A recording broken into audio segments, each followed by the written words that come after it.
High friends welcome back to my channel. इनकी நம்ம விநாயகருக்கு கடலை மாவு லட்டு செஞ்சு வைக்கலாம்। குஜராத்தில் வந்து பேசன் லட்டு சொல்லுவாங்க। பேசன் லட்டு செய்கிறதுக்கு 4 இன்க்ரீடியன்ட்ஸ் தான் தேவைப்படும்। கடலை மாவு, சீனி, நெய் அண்ட் ஏலக்காய்। ஏலக்காய் வந்து குட் டேஸ்ட் அண்ட் ஸ்மெல்க்காக। கடலை மாவை வந்து நெய்யில் நல்லா ரோஸ்ட் பண்ணிகிட்டே இருக்கணும்। அது வந்து லைட் ப்ரௌன் கலர் ஷேடில் சேஞ்ச் ஆகிற வரைக்கும் அதை ரோஸ்ட் பண்ணணும்।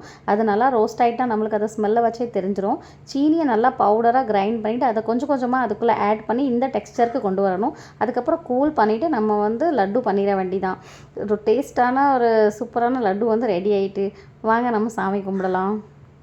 सिंदूर लाल चढ़ायो अच्छा गजमुख को, दिल लाल विराजे सुत गौरी हर को। हाथ लिए गुड़ लड्डू साई सुरवर को, महिमा कहे न जाए लागत हूँ पद को।